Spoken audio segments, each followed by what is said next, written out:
Hello tout le monde, c'est Dim, j'espère que vous allez bien. On se retrouve aujourd'hui pour une nouvelle vidéo, pour le troisième épisode de ma petite série 1 million. Pour rappel, dans cette série, je vous partage mon aventure, mon expérience entrepreneuriale de 0 € de chiffre d'affaires à peut-être, je l'espère, un jour 1 million d'euros de chiffre d'affaires. Si vous n'avez pas vu les épisodes 1 et 2 que je vous mets par ici, je vous invite à aller les voir. Dans l'épisode 1, on a parlé de l'idée de notre entreprise et dans l'épisode 2, on a évoqué l'équipe, comment est-ce qu'on a construit l'équipe et aussi l'argent, comment est-ce qu'on a récupéré les quelques premiers milliers d'euros pour créer et lancer l'entreprise. Aujourd'hui, on va simplement voir comment on passe d'une idée, d'un projet à la concrétisation de cette idée ou projet et comment tout ça devient réalité.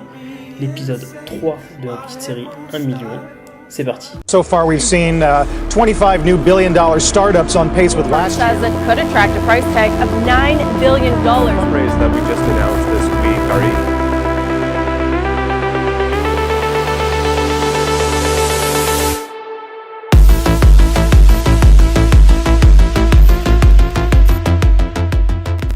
Alors juste avant de rentrer vraiment dans le cœur de cette vidéo, je vais vous afficher par ici un message que j'ai reçu sur LinkedIn. C'est Damien qui m'a envoyé ce message, un message vraiment très sympa qui m'a vraiment fait beaucoup plaisir parce que pour tout vous dire, je fais pas ces vidéos pour réussir sur YouTube ou pour avoir des millions de vues ou d'abonnés. Si c'est ça que je voulais, croyez-moi, je m'y prendrais autrement, je ferais pas du tout ce genre de vidéos. Donc au final, je l'ai fait plus, je vais pas dire pour moi, j'essaie quand même de transmettre quelque chose, mais je l'ai fait vraiment en mode de journal de bord, je fais mon truc et peu importe s'il y a des vues, s'il n'y a pas de vues, etc.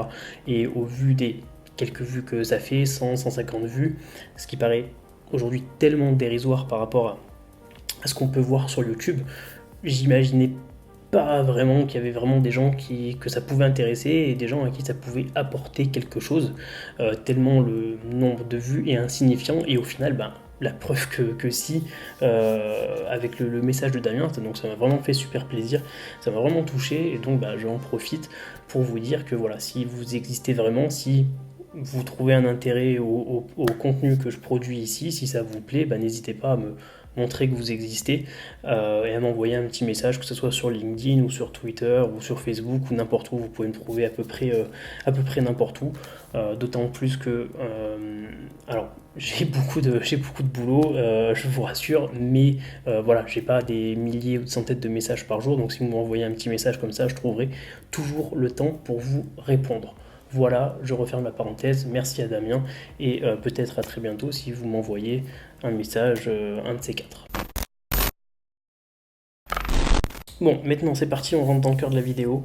L'un des premiers trucs quand on crée sa boîte qu'il va falloir définir, c'est bien évidemment le nom. Alors je vais essayer de passer rapidement sur cette partie-là parce qu'au final ça n'a pas été trop galère pour nous. Je vais juste rapidement vous expliquer comment on a fait. Donc on s'est réunis, ça a duré à peine 2-3 réunions avec l'équipe. Sur la première, on a simplement fait le point, une sorte de brainstorming, on a fait le point avec toutes les marques dont on appréciait, toutes les marques, les entreprises dont on appréciait le nom. On a regroupé d'autres termes où là c'était pas forcément des noms de marques ou d'entreprises, mais c'était juste des mots voilà, qui nous faisaient penser, nous inspirer, ou enfin bref, des mots intéressants. Et on a encore regroupé d'autres trucs qui étaient là juste des bouts de mots, des bouts de mots qu'on pouvait assembler avec d'autres trucs ou quoi. Enfin bref, voilà, on a fait une sorte de gros brainstorming général. Puis on a pris le temps un peu chacun de notre côté de réfléchir un petit peu à tout ça. Sur la deuxième réunion, on est revenu, on avait quelques idées, on avait déjà quelques propositions. On a pris le temps après de réfléchir à ces différentes propositions et sur la troisième réunion, on a tout simplement fait un vote avec les propositions qui étaient les plus pertinentes. Je crois qu'on a sur la dernière réunion aussi ajouté quelques trucs, du coup sur les noms qu'on avait retenus, on voyait si en les accolant avec d'autres bouts de mots ça pouvait donner quelque chose de sympa, et c'est au final comme ça qu'on a trouvé le nom définitif de l'entreprise. Dans les bouts de mots qui étaient sympas, qu'on aimait bien, il y avait Corner. Et du coup Corner, on a essayé de le mettre un petit peu à toutes les sauces, comme l'entreprise a vocation à évoluer dans l'écosystème blockchain, crypto-monnaie, etc. On a pensé à des trucs comme Block Corner ou Corner Block, etc. Bref, voilà, c'était un peu ce genre de truc. Et au final, on a tranché avec le nom qui était parce que on a changé par la suite, mais en tout cas, quand on a créé la boîte, le nom était Good Corner. Je vais vous l'écrire par ici, Good Corner avec un K.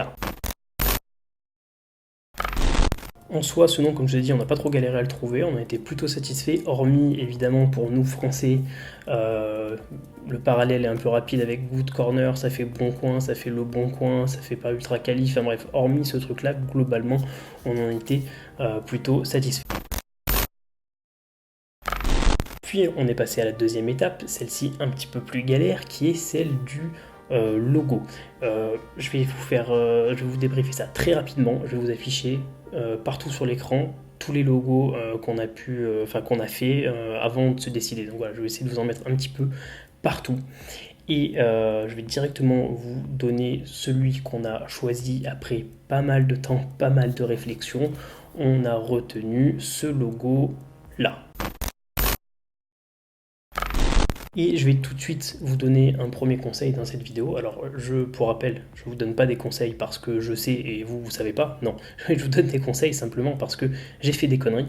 Et si je peux vous expliquer pourquoi, pour que vous ne les refassiez pas, bah du coup, ça pourra peut-être vous être utile. Et donc, c'est dans ce sens-là que je me permets de vous donner des conseils.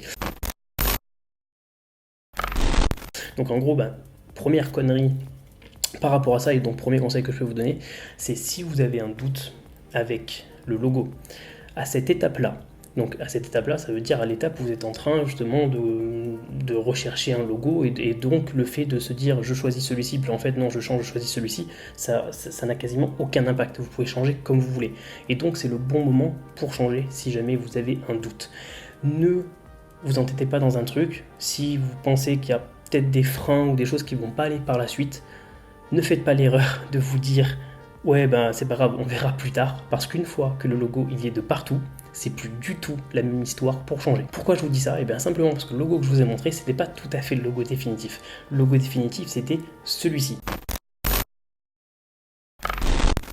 Et si on est passé à celui-ci, c'est parce qu'on avait bien identifié un problème. Et donc, plutôt que se dire face à ce problème, non, il y a un problème, on va changer, on prend notre logo. Non, on s'est dit, ouais, on va un peu le modifier, ça va le faire. Non, ça l'a pas fait du tout. Le problème, vous l'avez peut-être là, vous remarqué. Alors là, il est pas sur un vêtement. Mais si vous regardez juste le logo comme ça, peut-être que ça vous fait penser à un autre logo. En tout cas, nous, la remarque qu'on nous faisait, notamment quand les gens le voyaient sur des fringues, c'était que ça faisait penser à Calvin Klein. Et on va aborder rapidement... je vais vous parler de la suite, où la suite en gros on a créé des vêtements, etc. Donc on était en plus dans le même secteur que la marque dont on nous disait que le logo ressemblait. Donc il est évident que c'était une erreur, on va dire, de continuer dans cette voie-là.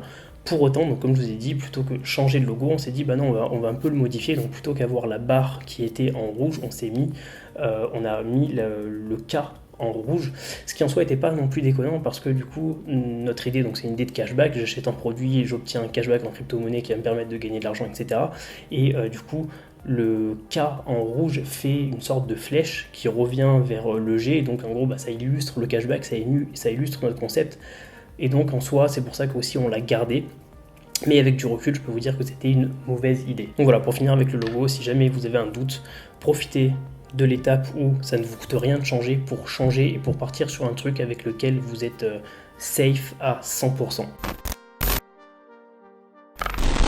Et donc pourquoi je vous avais parlé de textile ? On va le voir tout de suite avec le troisième sujet que je voulais évoquer dans cette vidéo, sur comment est-ce qu'on passe d'une idée, de l'idée de projet à la réalité. Et nous donc, pour rappel, je vous l'ai dit juste avant, l'idée c'est un site de e-commerce sur lequel quand j'achète un produit, j'obtiens un cashback en crypto-monnaie, mon cashback peut prendre de la valeur, donc en gros mon achat peut me faire gagner de l'argent, quand j'achète je fais un micro-investissement, c'était ça le concept, c'était ça notre cœur de métier. Et pour tester notre idée, notre concept, alors ça en soi c'était pas une erreur, on s'est dit... plutôt qu'aller tout de suite voir d'autres entreprises sur lesquelles on pourrait appliquer notre système de cashback, ou aller voir des sites sur lesquels on pourrait leur proposer, etc. Enfin bref, trop compliqué, les entreprises, les gens ne nous connaîtront pas, ça va être la merde, il faut qu'on le teste nous-mêmes en interne. Donc ça en soi c'était pas une mauvaise idée, sauf que le choix qu'on a fait pour tester notre solution, ça c'était pas du tout la bonne idée. Et donc ça amène le deuxième conseil de cette vidéo. Ne sortez pas de votre cœur de métier. Isolez bien ce qui fait votre force, votre domaine de compétences, ce pourquoi vous avez créé l'entreprise. Dans notre cas, nous, c'était, on était quelque part, on est compétent sur tout ce qui est blockchain, crypto-monnaie, e-commerce, conception de site internet, système de cashback, etc. Enfin bref, ça c'est vraiment notre cœur de métier, ça c'est ce qu'on savait faire.